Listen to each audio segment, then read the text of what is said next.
Oh, yeah. Welcome, everybody, to the first live stream episode of Strong Style, the professional wrestling show here on the Outlaw Nation Network. I am one of your hosts, John the Outlaw Rocha. Some of you know me from the Schmodown. As you can see behind me there, you got my poster, got my belt, got my hat, got my mask, the whole nine. But I couldn't do this show alone. And every week, this gentleman down there in Orlando, Florida, has been joining me. I call him kind of like the professor of wrestling. He knows so much about the history and the background and all that kind of jazz. But let's meet him now for the first time. For those of you who may be watching us live for the first time, Aaron Turner, how are you, my man? Hey guys, what's going on? The mask, huh? Good form these days to have a mask going on. Are you calling me the professor because I'm wearing my glasses on air for like the first time? Yeah, I think so. Okay, well I'll take it. Take it, man. Take it. I'm wearing my Rusev Day shirt because we're going to definitely talk about all the releases that happened with the WWE a little bit later on in the show. We're also going to give our fond remembrances of Howard Finkel, the late, great Howard Finkel, who passed away yesterday at I would say, the young age of 69, man. 69 is a young age to be going away nowadays. We have such an incredible lifespan in the world, but so many of our great 80s, iconic figures from that first golden age of professional wrestling in the WWF are slowly but surely fading away to the point where I was texting Aaron about this yesterday. It almost feels like the only ones left are really Hogan and Vince from that time, you know? Sadly, yes. Yeah, I didn't even really think of it that way, but yeah. Macho, Warrior, Piper, Dusty. I mean, you just go down the list and they're unfortunately all gone from that time period, more or less. Yeah. I mean, you have like Tugboat still around, Akeem the African Dream still around, and right. But Heenan, Gorilla, Mr. Perfect, they're Texas Tornado, Piper. Yeah, it's actually the anniversary of Roddy Piper's death today, so it's a little bit, man, it brings up some bad memories. It is. But we're going to get into some other stuff here today because the reason we're doing this is I want to kind of introduce the show a little bit more to some of you who might be interested in catching us live and hear us back and forth and bring in some of your comments into the show. We might even bring some of you all into the show to ask us questions. We're going to keep this to about an hour because I got to jump off and do a Schmodown exhibition match a little bit later after we're done with the show. But I wanted to kind of introduce the show a little bit more for those of you who are maybe curious about it, or don't know much about it. And for those of you who are returning to watch us, thank you so much for being aboard. I think right now we've got about 20 of you all in here. Hopefully we get a little bit higher, get up to 100 at some point. We shall see. But let's start with our first super chat. That's from Larry Lease. He donated a little bit of bucks. He said, will we ever see, I imagine he's trying to say, see the Flirtenflaus wrestle, which is, of course, an SEN Live reference to what's been going on the last couple of days as Christian Harloff and Brett Sheridan have lost their damn minds on that show and shaved their hair and got a little bit of money for shaving their hair. And Brett shaved his hair with a little bit of I don't know what you call that, a curl there. And he has been dubbed the Flirtenflaus, so some German character that he has created there. So that's Dan. I don't know. Do you know anything about that, Aaron? Or are you staying out of that kind of stuff? I am aware of the Flirtenflaus. I did see it. It was trending the other day. I was like, what the hell is this? And yeah, I know. I looked it up and I was like, oh, he looks like Tyson Kidd in his early days. As Tyson Kidd had the like just a little piece of bangs and the rest of the bald head. So I mean, if Tyson Kidd can make it, I'm sure the Flirtenflaus can make it. I don't know. It seems to be. I think the Flirtenflaus had his glory days. I don't know if he get back in the wrestling ring now at this tender age of 40, whatever he is at this point. We shall see. Let's see. Zach Woolley wants to know, are you guys going to talk about the releases? Yes, most definitely. We'll be talking about it at some point a little bit later. Hello to everybody who's joining us. Salvador Navarrete says, hello, Strong Style. What's up, dude? Good to see you. And Larry Lease, one more super chat throwing in here saying, show my support. Thank you, Larry. Really appreciate it. Larry. Yeah, it's a live stream, so we'll have the super chats. We'll have the Streamlabs open. I don't know if anybody's moderating. It'll probably just be me moderating at this point. So if you want to send in any of your stuff on the Streamlabs, is www.streamlabs.com. John Rocha says, and I think /tip. So send in some of your questions, and Aaron and I will answer them live as we're doing the show. And like I said, a little bit later, we might put the address out for you all to join us live, and we'll bring you in to ask questions. But Aaron, let's get into the first thing, and that is the review of Dark Side of the Ring, the Jimmy Snuka episode. What is your relationship with Jimmy Snuka or memories of Jimmy Snuka as a little bit of a younger pro wrestling fan than I am? What is your connection to Jimmy Snuka? Well, I definitely knew who he was, but by the time I started watching wrestling, he was already kind of on his decline, as we would say. Like Don Morocco was on the documentary, and I know who Don Morocco is as well, but I couldn't tell you if I've seen one Don Morocco match. Like, I know that he's a legend, I know he's a Hall of Famer, but he was past my time. I was already, I went back and watched wrestling. I started watching when I was about 6 years old. So that's like 92 in that area. So I had to go back and look at some of these matches with these guys. But yeah, Jimmy Snuka was there. He was still wrestling The Undertaker. Yeah. And he wasn't really there. He wasn't a top guy at this time. He was really kind of losing in the first rounds of tournaments. I remember he took on Mr. Perfect in the Intercontinental title tournament and lost in the first round. And so, yeah, he was kind of on the decline, but I've always respected, you always hear Superfly. So you always got to respect Jimmy Snuka, but that's about it. He was already done by the time I was watching. Wow. Yeah. So for me, it's a completely opposite thing because he was like my second hero before Hogan. So when I first started watching professional wrestling, I was watching that Georgia Championship Wrestling, I think on TBS or something, back when you get early cable. And so Dusty Rhodes was my guy. Always was my favorite guy. And then when I moved over to the WWF, what was the WWF at the time, Snuka was there. And Snuka was already like a big star. And he was the guy that I was so behind and so supportive. And of course, you had Tony Atlas and Rocky Johnson. That was my tag team. And then Hogan came in and Hogan became my focus for the rest of the time there. But during that, 80 to 83, 84 period, Snuka was huge, man, everywhere he went. And I remember that was one of the moments where I didn't understand, or I thought wrestling was real. I remember very clearly when Roddy Piper hit Snuka with that coconut and threw bananas at him, and Snuka fell against the the set and whatever, and you could just hear him screaming in anger and pain, and Piper just kept beating him into the ground. And I just remember just being so just upset and violently angry at what I'd just seen to one of my heroes. I probably even cried at such a young age. I just remember that feeling. I've always remember that feeling. And of course, when you get older, you realize, oh, this is all just a work and it's all blah, blah, blah. But at the time, it's so believable. And so Snuka was my guy for a while.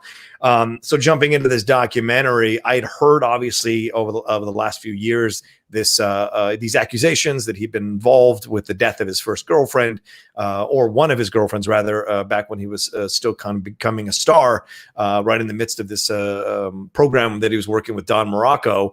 But I didn't know all the particulars behind his rise and his stuff, and having the Tonga Kid in there was a big shock. I mean, anybody related to Snuka or connected to Snuka talking about this, and they also got Snuka's second wife to come in and talk about. That was pretty shocking, right, Aaron? Yeah, I was really surprised.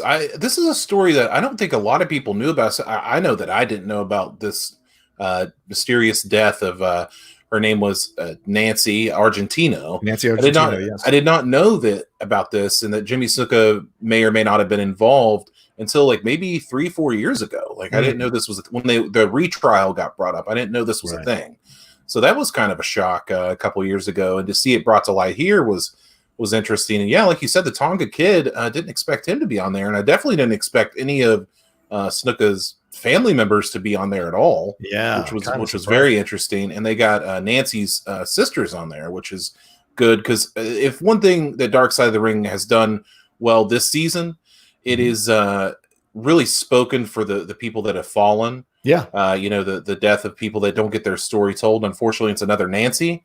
It's just how it goes. But Don Morocco speaking so candidly, and they even had the police investigator there that investigated the case. He was a little bit of a shady character. I don't know about that business, but yeah, the Tonga Kid, especially at the end when they were like, "Oh yeah, I was there," and all this kind of stuff, and the police investigator didn't know that he was there. It got kind of dicey there for a minute. It did, actually. And then, Tonga remembering Jimmy and getting emotional. And I think what Jimmy's second wife said was really interesting too. And she was like, these wrestlers, it was 30 years ago. They do so, and they're older men, and it's certainly possible. And that's sometimes that's the crime of letting something pass so long, is that the memories just kind of slam into each other. How many of us specifically remember something from 10 years ago? Sometimes that can get a little mixed up and you forget who said what. Imagine 30 years after taking all those bumps in the ring and knocks on the head and things of that nature. I thought it was weird that Tonga's sat down to talk about this thing, and then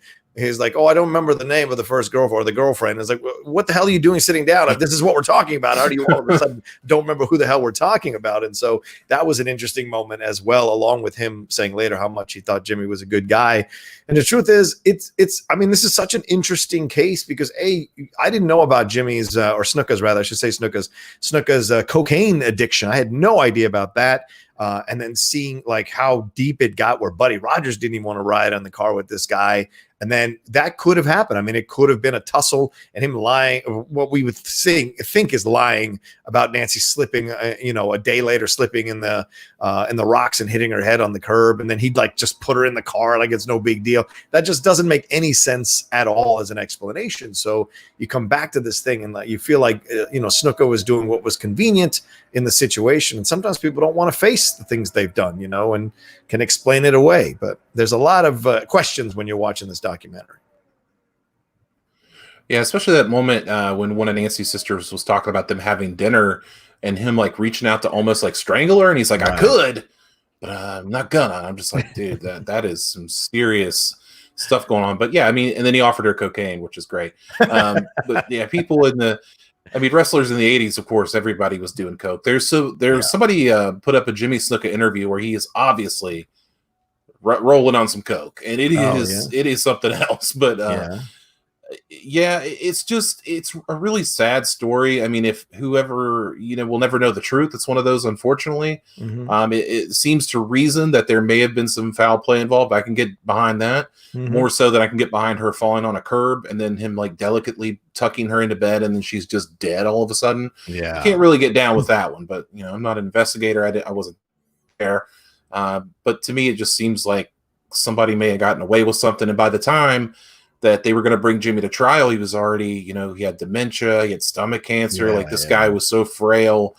It's just, there was no way to even get any kind of justice for Nancy Argentino. And that's the sad part about this whole story. Yeah, I agreed. And that's the thing at the end of the day. Cause I mean, you have to kind of, for guys like me who grew up on Jimmy, it's a really hard thing. But this is part of getting older as you start to see the cracks in your hero worship from people when you start to see like that they're not just great guys or great people, rather, male or female, like all the way 100%. There's some shady stuff in the back for a lot of people, or they done, right now, not to make a quick, weird kind of segue, but look at all the people that are upset at Ellen DeGeneres over the last couple of weeks and the stuff she's done, and she's the one that's like dancing around her sneakers saying, be kind. But here are all these people coming out saying allegedly how terrible of a person she is. And then this tweet about the mansion. And then now today, the production crew said, we had no idea that she wasn't, they didn't tell us anything about pay or anything. So you go, these people we revere or heroes or people we turn into icons, they're human beings. And as human beings, they're fallible. Now, do I say they should all commit murder? No, of course not, but they're fallible. So that's the thing you have to kind of work out for yourself, what your level of fandom is after hearing about this kind of stuff. As much as I love Hogan, I still have to reconcile with the fact that he said the things that he said. He as much as, and it's a tough thing for me to reconcile, but all the good that I remember from him outweighs that a little bit for me, which is why I can still be a Hogan fan. But I understand people who aren't or who have walked away from it. And the same thing here with Jimmy. Some people may read this story and be like, yeah, I don't want to revere Jimmy Snuka anymore or like Jimmy Snuka anymore. And certainly her family felt that way as well. Let me ask you this. As I'm watching this episode, I kind of got familiar feelings to the Brawl for All. Did you like this episode? Because this was another episode where I thought was a miss. I think it's the shortest episode of the season. And I'm just like, I don't know if this all needed to be told in this kind of format. There's nothing new here, at least with Benoit and that story. I feel like I got something different. With this one, I was just like, okay, well, I could have probably read that in a tabloid or something and found out all this information. So I don't know, man. It's like back-to-back episodes are just a miss for me for Dark Side of the Ring. Okay, well, consequently, the Benoit one is the longest one, and I think maybe that's the situation here. These are a little too short, and I don't disagree with you in that criticism. I think these Dark Side of the Rings should be an hour and 45 minutes or an hour and a half each, and if you can't do that with a particular subject, then don't cover it. In my opinion, I think you should absolutely. The focus of any documentarian is not just to essentially be a video Google. It's supposed to be to show new evidence or to spark new conversations about these kinds of things and show you new evidence. And maybe some people hadn't looked at the autopsy report or hadn't seen the autopsy report or hadn't read the article. So it's clearly made for people who aren't too deep into the lore and knowledge of professional wrestling, or who don't have the time to go and explore every little thing, but were fans or are fans. And so this kind of like gives them a little bit of information, because I guarantee there's a bunch of people watching like, oh, I didn't know that about the coroner report. I didn't know that it said she had scratches all over her body and bruises and things of that nature. And there was, bruises around her neck at the time of her death and things so, that's that kind of stuff that you look at and you go, well, it's done for people who are casual fans or who aren't fans, who go researching in depth about these characters. So it kind of like, I think in that arena, it accomplishes its goal. But I think what you're saying is absolutely valid as well, that these things merit a bit more research, a bit more investigation, and a bit more new discoveries for people to be talking about afterwards.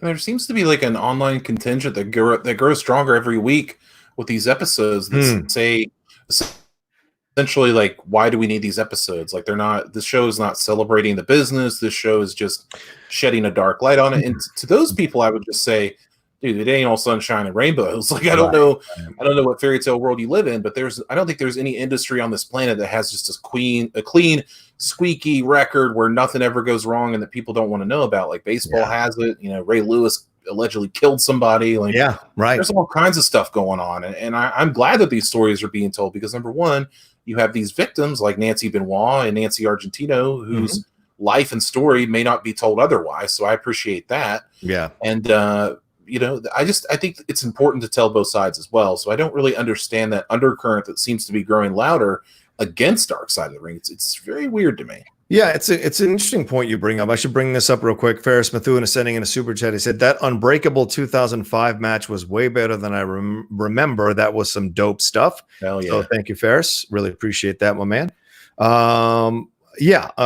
My connection was Mick Foley, because that jump off the cage at MSG was the reason he fell in love with wrestling. Yeah, I can respect that.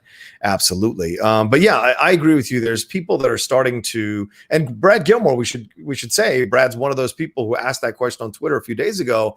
And he's like, I don't see the point of Dark Side of the Ring. Do we need Dark Side of the Ring? Is it a good thing? And I kind of responded back and said, yeah, I think it is a good thing. I think it's a positive thing to have out there. And positive, I don't mean it's positive to show the dark side of things.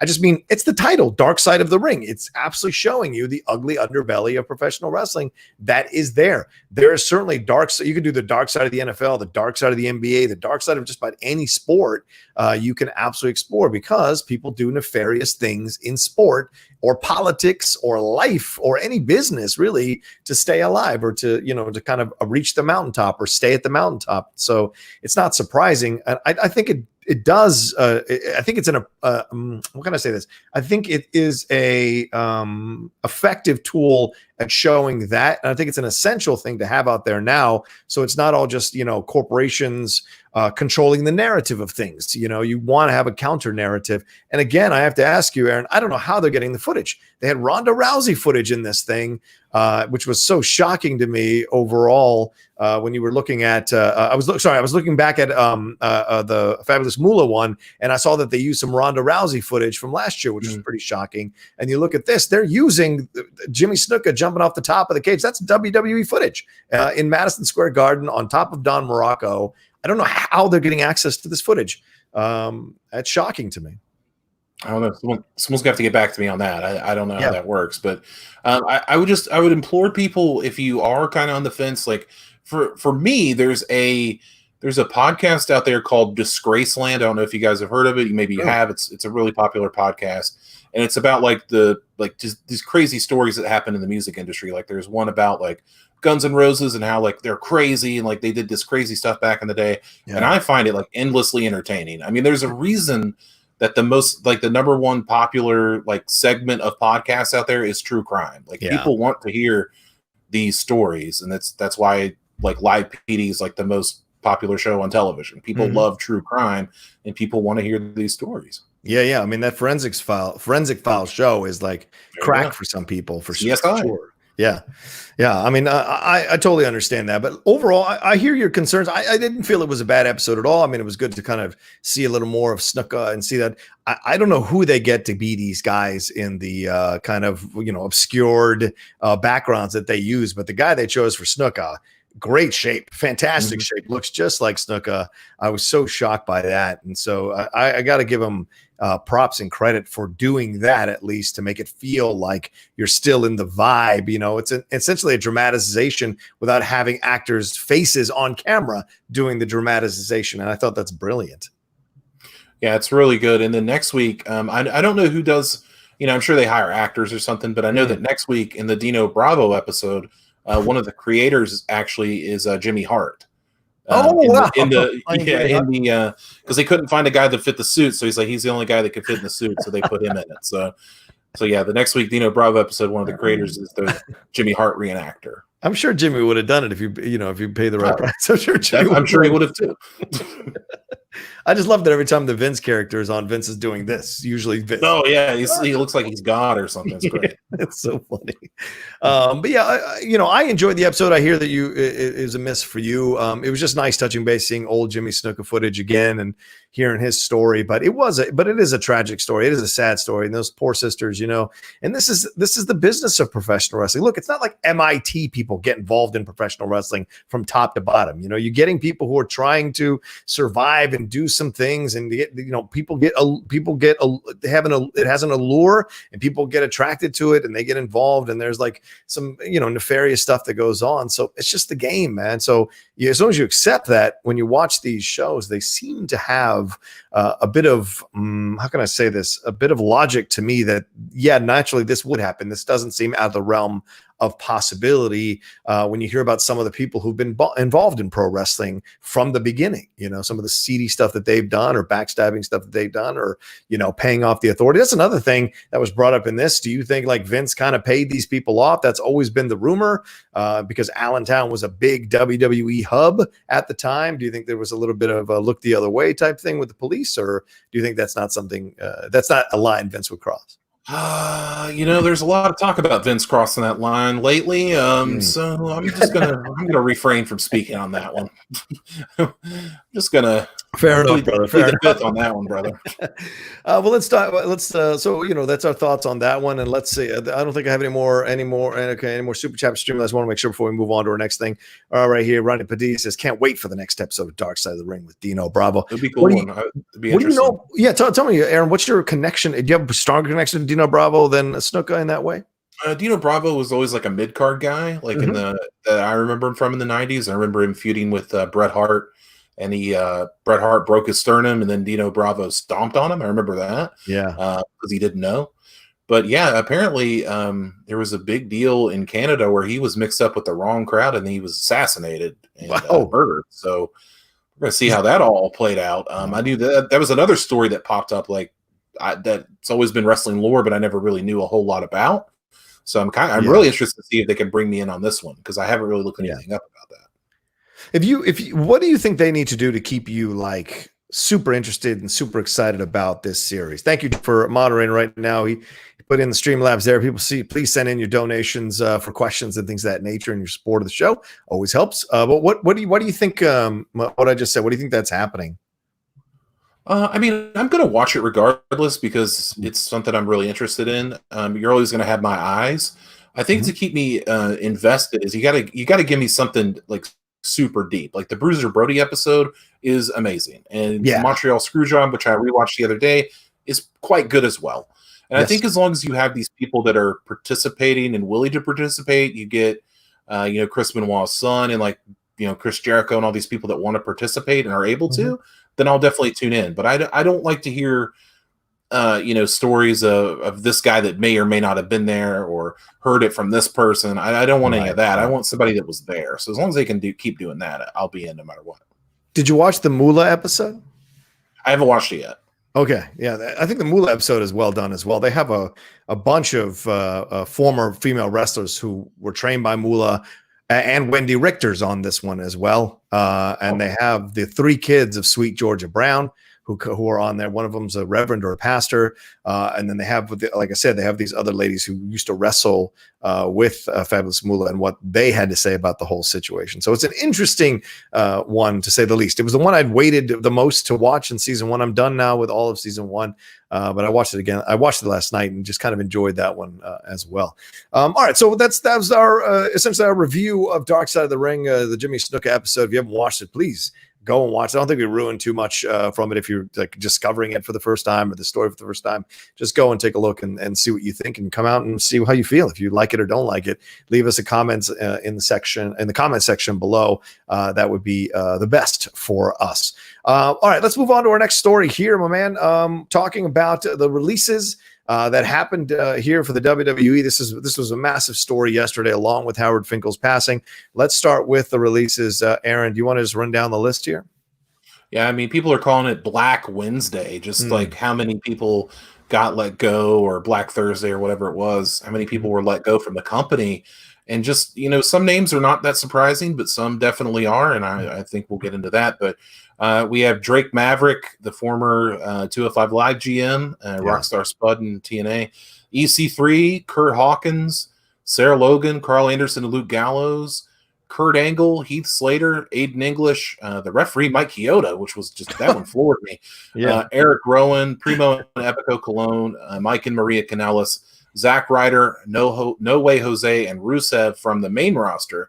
And then on NXT, Deonna Purrazzo, Josiah Williams, who was a backstage interviewer, and I think he did some stuff with the music too, and MJ Jenkins, one who had that much TV time yet. So holy moly, dude, what a cacophony of talent that just got let go. Yeah, and we got to say this to give it a little bit of perspective here. This has probably been coming, maybe not at this level, but this was coming for quite some time. I think ever since Vince kind of let go of those 2 high-ranking executives and lost $1 billion in the stock market to reduce his value from 2.9 billion to 1.9 billion. Something had to give, and then when the coronavirus thing happened, that just kind of was the final nail in the coffin for a lot of these people in terms of being at the WWE for now, because nothing says they can't come back a little bit later. Some people were tweeting that out saying we'll see you soon, or they could certainly come back the next 4 to 6 months. But there's also on the heels of Ron DeSantis, the governor down there in Florida, saying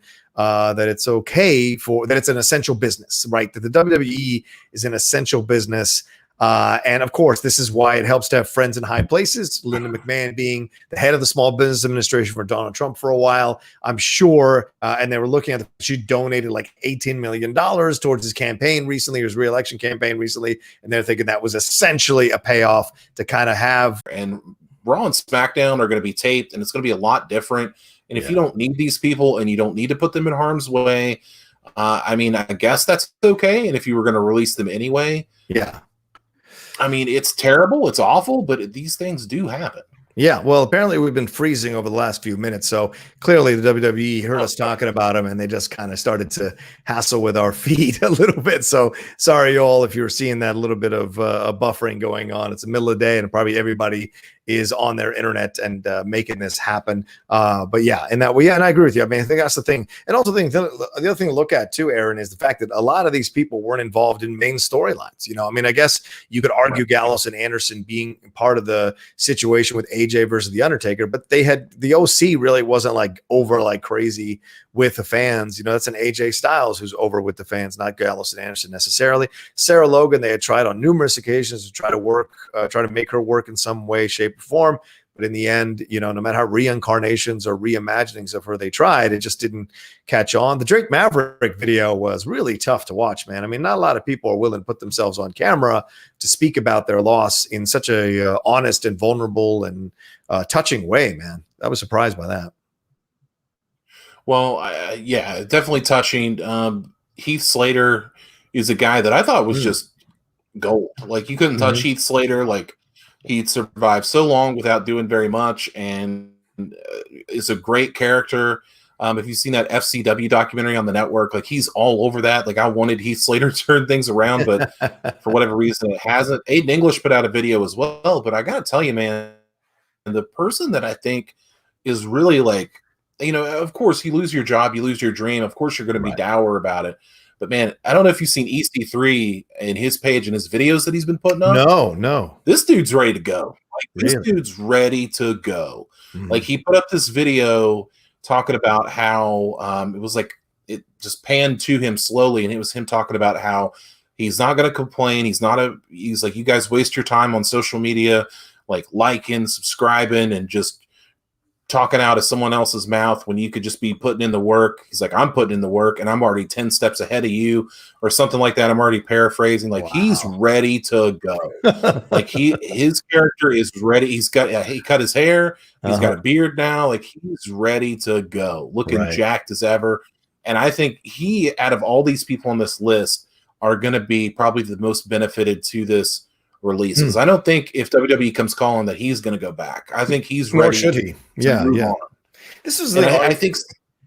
Sorry, go ahead, Aaron. Yeah, go ahead. Go ahead. I was saying, I think this is the thing that Ryan and I used to argue about all the time. You know, it's not just about, when we were doing our shows, it's not just about the money. You know, the money is nice, but if you're not being showcased, it's a waste of your time, and you feel like you're constantly in this place of like, well, no, I'm not going to get over if I don't get TV time. If you don't write storylines for me that matter, I'm not going to get over. I might as well go to another channel or another federation or another a wrestling organization and ply my wares there and see if I can be a champion there, or if I can be in the mix to be a champion there. And I'll take a little bit of a pay cut, because in the end, I'm happier emotionally and spiritually doing something that makes that, kind of rewards my creativity or my talent or my ability. And I think that's the number one thing when you talk about these guys here and these ladies here that were let go. Is like, well, okay, some of them were being wasted. Gallows and just no matter what they did, just could not get them over after they came over. EC3 was a they wasted EC3 like crazy. Eric Young, they wasted. There's a number of people that came over and they could not or get them into storylines that made any sense, or book them correctly to build them up with victories and whatever, to turn them into some kind of entity that would be a difficult entity to encounter. So these are the kind of mistakes that they make creatively. And I think that's what we're seeing, and unfortunately that's the truth.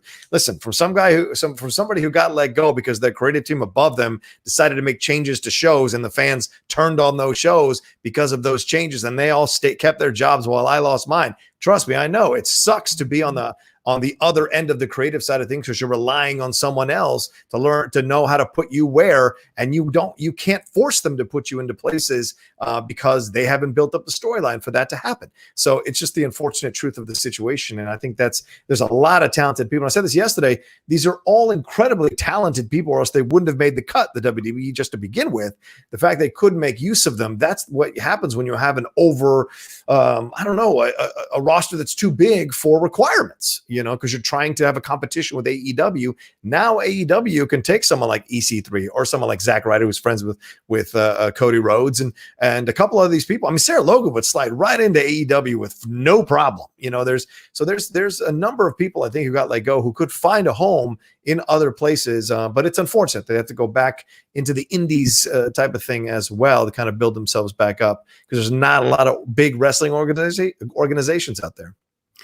Yeah, and with the coronavirus, and now we're slowly opening the country back up, or whatever the hell that's about. It's just there's not a lot going on, and it doesn't seem like there's going to be a lot going on for a long time, especially to get in front of fans who you need if you're going to bring in a new character to get them over. Like, I don't know where this fits, and it's just really awful timing for a lot of these people. I think some of them will be okay, like you said, but I think some of them may have a really hard time fitting in somewhere else. Like, I don't know. I mean, I think Rusev will be fine.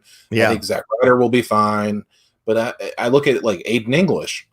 I don't know if he'll be okay. I'll look at Drake Maverick. I say, maybe in England he'd be okay, or maybe somewhere like AEW would have him, but I don't know. Yeah. And Kurt Angle's like, I don't think Kurt Angle was on the wrestling contract anyway, so that one really didn't bug me at all. Eric Rowan, like, what do you do? AEW picked up Luke Harper. Do you bring in Eric Rowan now, and do you want to do that? And it makes you look like you're just casting off WWE, like cutting people. Like, I don't know if they want to do that. Yeah. But there are some people that I look at, and I look at from the NXT list, which we didn't really talk about. I look at Deonna Purrazzo, who's one of the best female wrestlers in the entire world. She'll be way fine. Like, she was wasted in NXT.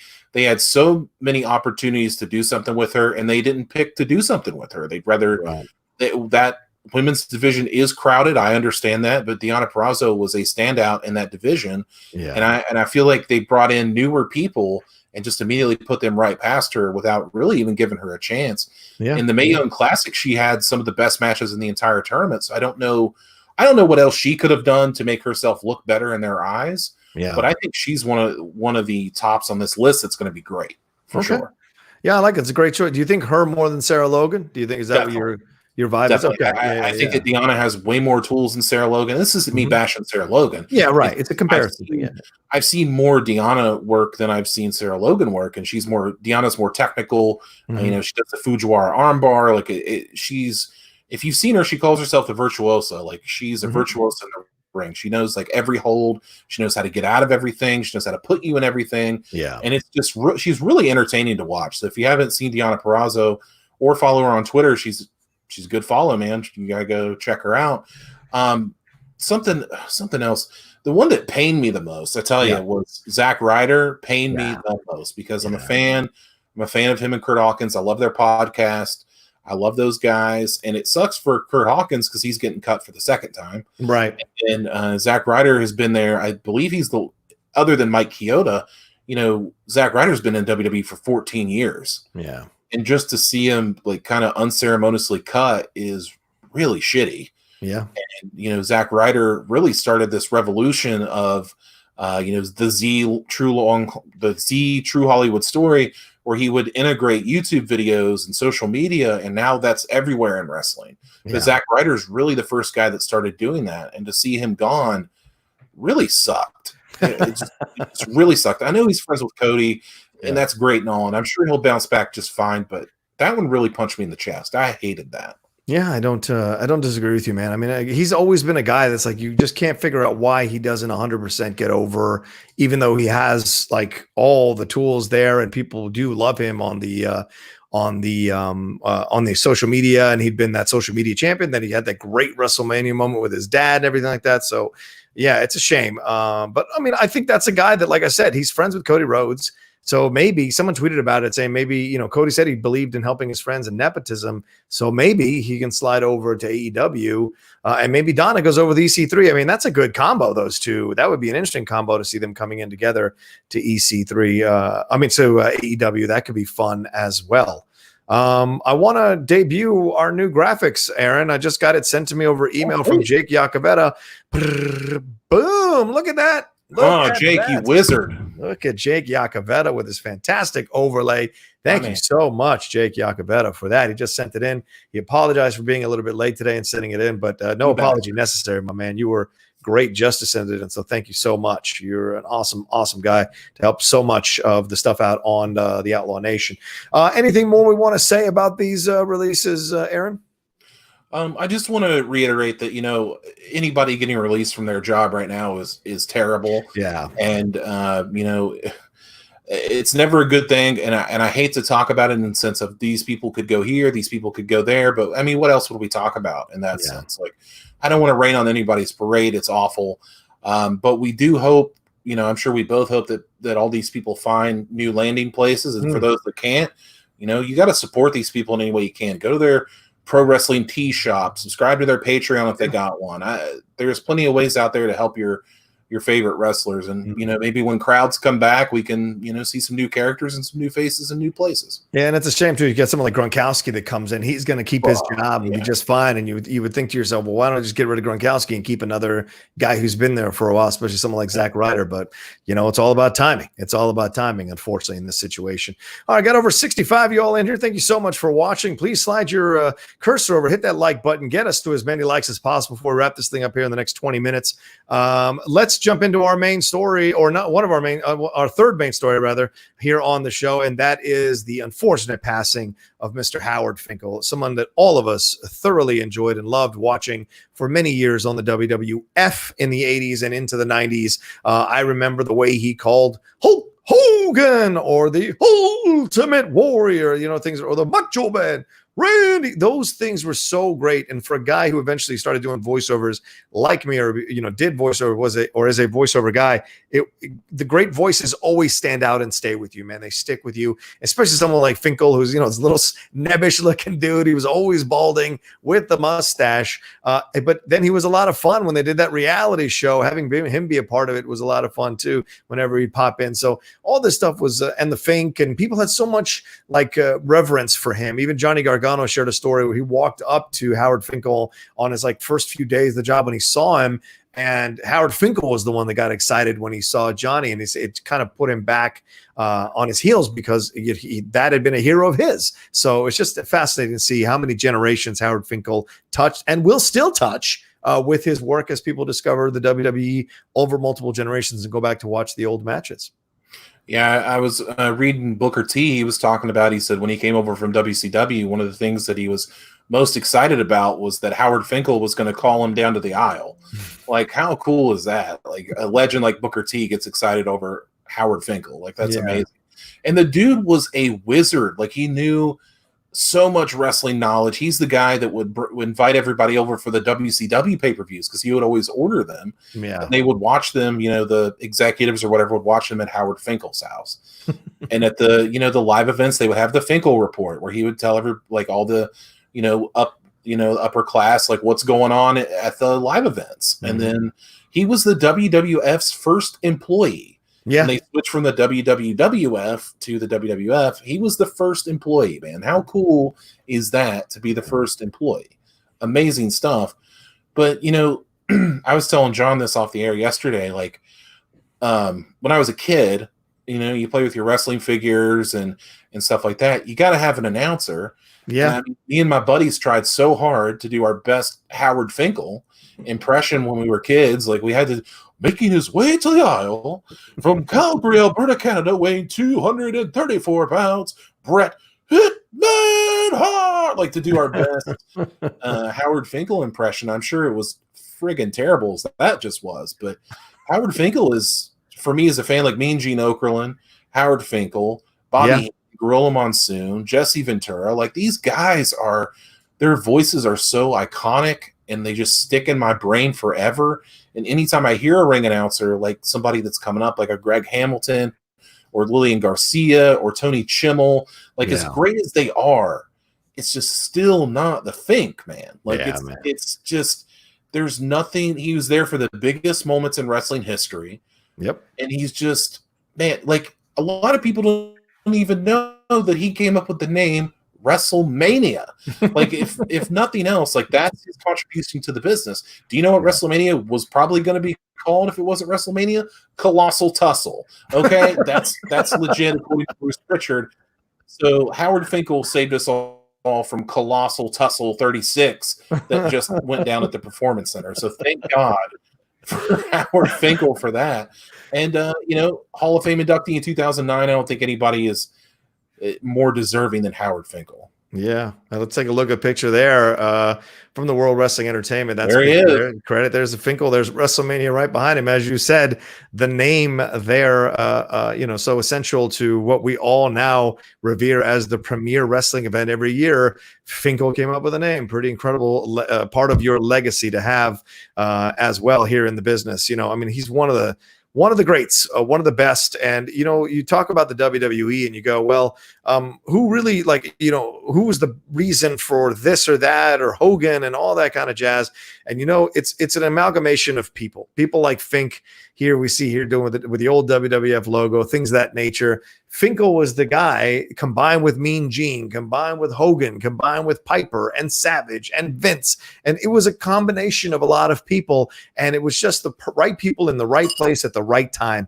And they all were able to bring entertainment value for their corner of or for their slice of the entire pie that brought people back year after year after year. And there's a reason why so many people were upset and tweeting about it yesterday. People were upset about the loss of Howard Finkel. You never know what your effect is on the world until you pass sometimes and see the outpouring of love and sympathy. I mean, the Mean Gene one broke me for a day, like an entire day. I just went back and watched old school Mean Gene stuff. Because I mean, one of the goals of my life still is to one day be there, either being an announcer, calling matches or calling games, or being a sideline reporter, interviewing these people after games. That's still something I am aspiring to do with my career as I get bigger and bigger and stronger in what I'm doing. And seeing the best who were there before you is always important, and revering them and watching their work and being in awe of how they're able to just like on the drop of a dime in a live pay-per-view roll with whatever, for lack of a better term, madness comes out of people's mouths and play with it. And Okerlund was one of the best, and Finkel was great at just getting you hyped up for those big main event matches. He seemed to go next level when they were the big main event matches, when he introduced the wrestlers as they were coming down. Yeah, I mean the whole "and new," yes, which was one of his trademarks, and I know that's like a big thing in UFC. Bruce Buffer does a great job with it. Mm-hmm. That was the Fink, man. The Fink came up with all that stuff. So yeah, you got to give credit where it's due. And if you haven't heard, I think it was Sam Roberts that shared this. If you follow Sam Roberts, you can probably find this. Luke Gallows does an incredible Howard Finkel impression. Really? Of all people. It's excellent. And they put up a video yesterday of when Luke Gallows got the call that he was going to join WWE for the first time. And then it was Howard Finkel that called him, and he thought it was a rib. He thought people were joking with him because he thought that Howard Finkel's like voice would be different than his announcer voice. So he gets a call, and it's like, "Hello, this is Howard Finkel." And he's like, "What?" Like, can't believe that. So if you could find that on there, that's really interesting. Like, just a great human, a great soul. Can I read this tweet from Vicky Guerrero yesterday? This one about tore me in half, but I'll read it. Yeah. Vicky Guerrero wrote this. "I'm sad to hear the passing of Howard Finkel. He was a gentleman and a kind soul. I will always be indebted to him for escorting Eddie from Minneapolis to Phoenix after he passed. When he called me, he said, 'I don't want Eddie to be flown home by himself.'" Damn. That's just the kind of guy that Howard Finkel was. Wow. How great is that? Yeah, that's incredible, man. Yeah. He also, he'd not been well for a long time. I believe he had a stroke, so he hadn't been doing great. But Tommy Dreamer shared a picture, which just warmed my heart to death to no end. I guess in Howard Finkel's room, wherever he was staying at, on the bulletin board where they have like your medical stuff or whatever, it said there was a sign on there that said, "On Monday nights at 8:00, can you turn the channel to 243 or whatever because wrestling's on." And it just like, oh God, man, till the day that he passed, always a wrestling guy, like life. Oh man.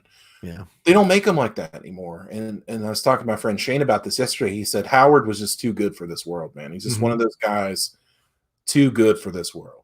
Well, and Finkel even got into remember when he turned heel on Lillian Garcia? I mean, that was a weird little storyline that they threw in there. You're like, what is this all about? Yeah, Howard Finkel had 8 matches in the WWE. I didn't realize that was a thing, but he had 8 matches. So I guess if you want to see some classic Finkel matches, you can. But I remember at WrestleMania 10, he had hair, and everybody was like, "What the heck?" And he was wearing a toupee because the Hair Club for Men guy was at WrestleMania. Cy Sperling, remember those old commercials? Yeah, Cy Sperling. But he said that he saved Howard Finkel's bald head, and he wore a toupee during WrestleMania 10. I'll never forget that. It was hysterical, but just love to think, man. Yeah, the WrestleMania 10 was great. Yeah, because he shaved him. But there was also the hair versus hair match, right, at SummerSlam 1998 with Finkel in the corner of X-Pac and X-Pac versus Jeff Jarrett. And if Jarrett had won, he was going to shave Finkel's bald head again. But this time the X-Pac won, and they shaved Jarrett's head again. So not one to be out of the storylines for the WWF or WWE. Finkel got involved in a few of those as well. Yeah, he started in 1977 as a ring announcer at Madison Square Garden. So this wasn't a guy they just found. He was an MSG ring announcer at the Mecca, and that tells you volumes about this dude's talent. And clearly he must have loved wrestling to go on and be a full-time employee for this company. And then still, like you said, Aaron, be watching it at the end. You got to give him a lot of props and love for that. And so much about what he did will be resonant throughout, and people will never forget. I think he's one of those icons from the 80s and 90s that people will not forget in professional wrestling, and will always hold in high esteem for numerous reasons. In that way, and we are the worser for it. We are the worser for it, not having someone like Finkel around. And you said he had some tough health issues. He had a stroke the year before. And so, he was doing the best he could in that situation. He'd appeared on the JBL and Cole show for a bit as well. So if you want to go back and listen to some old episodes of that show with Finkel coming in or parachuting in every once in a while with his opinions, feel free to do that. Truly a master at his work, and one that we will all miss as we keep watching professional wrestling, because no one that's come along has even come close. Same thing with the backstage interviewers. For me, no offense to anybody who does it now, there's no one that comes close to Mean Gene. He just had a way of elevating the storylines even more than they were already there for people to enjoy. His playing off of the wrestlers just helped take that to the next level. And like I just said earlier, Finkel in the same way, introducing those wrestlers and then announcing the winners always kind of made you feel like an explosion was happening one way or another. So, it's a shame that we lose Finkel at 69, but he leaves an incredible legacy, and that's what you want to do in your life. And Vicky Guerrero's words are very touching in that way as well. Any last words on Fink, my man? I do want to give a fun tidbit. Back in the days when you would, they don't really do it much anymore. They do it on occasion, but like when they would destroy somebody's car or a car in the back lot, that was more or less every time was Howard Finkel's car. And they would just, Vince McMahon would just buy him a new car. So it's just another thing for the Fink. Like his car would constantly get destroyed and Vince McMahon would buy new cars. Like I just think that's hysterical. Like how great is that? Like you're gonna boss. Okay, we got to destroy your car tonight, Howard. Okay, well, we're gonna buy you another one. I'll take a Corvette. Exactly. How great is that? But yeah, man, people just love the Fink. Like my father-in-law even texted me yesterday. Who doesn't? He watched wrestling back in the day, but he doesn't really watch it now. And he's just like, the Fink. Oh my gosh, yeah. So. It's hit everybody pretty hard. Yeah, Jake, who did the overlays for us, he was like, I was gonna do mornings with the Outlaw this morning, but I just woke up and I was just like dragging a lot of ass. I had a lot of things to do that I couldn't get done in time to do the show. And Jake was going to add Finkel to the thumbnail, and I said, let's hold off on that. Add him to the Strong Style thumbnail, or Aaron's going to add him to the Strong Style thumbnail, and we're definitely going to talk about it. He was pretty broken up about it too. Our friend Jake, who is just incredible with what he's done, so he has a lot of love for Finkel as well. So thank you, Jake. I want to throw this comment up from J Dog just to lighten the mood a little bit. He had more matches than EC3 in the WWE. It is pretty much true. But hey, Howard Finkel never beat Dean Ambrose on Monday Night Raw. I just want to throw that out there. Let's put that out there. All right, man. Well, that's this live app. We should wrap up here now. We're at that hour mark, and this is one of these special episodes that we do on Fridays, where we review something or talk about the wrestling news and things of that nature. I want to start making this more of a normal extra show that we do on Strong Style. For those of you who are new to this program, are trying it out for the first time, you don't know 100% what it's about.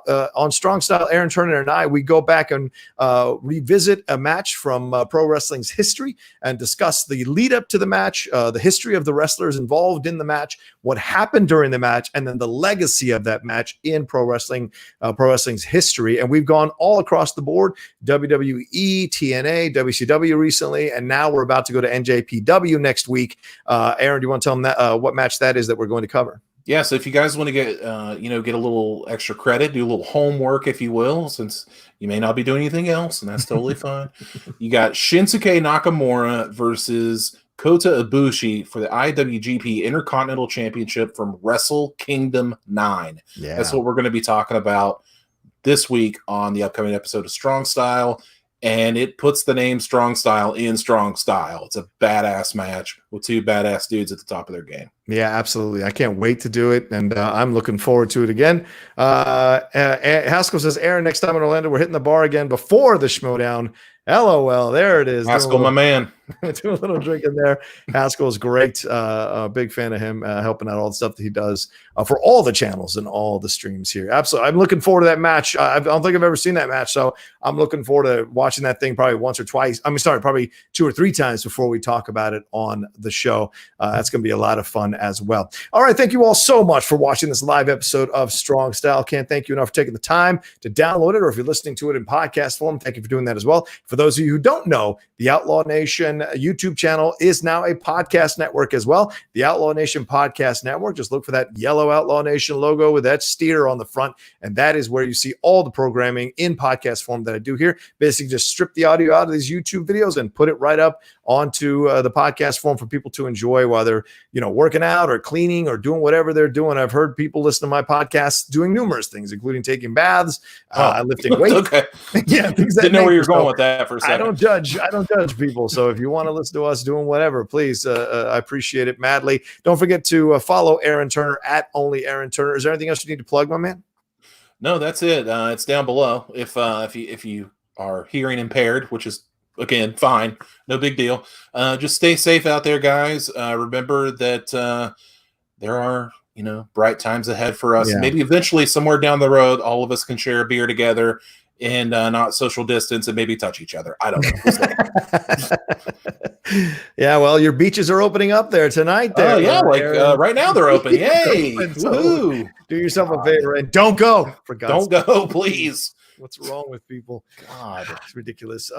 One last, I want to put this up. One last comment here. Brother Rocha, Dad was a photographer for WWF in the 80s. I have been front row ever since. Finkel would always come out early to test the mic, was always nice, and made sure the kid got to back. So I don't know what kid got back. Great. So that's to go backstage or something? Oh, got to go backstage. Oh, wow. That is awesome. That is so cool. So shout out to that. Thank you for Horizontal View for sending that in. That's a nice way to end the show. Please follow me at The Rocha Says on Twitter and on Instagram. I'm trying to get my Instagram over 20,000 and my Twitter over 35,000. Would love to get that to happen. And also, please subscribe to the Outlaw Nation channel right there below. See that? How's my finger? There we go. Right there below. See that red button. Hit subscribe there because we got so much more content coming down the road. There'll definitely be more professional wrestling content with me and Aaron. I'm determined to build this thing up and make it one of the preeminent shows here on the Outlaw Nation channel. So please go and subscribe. Give it some love in that way as well. All right, we'll talk to you next time when we see you for another brand new live episode of Strong Style. Hit it up.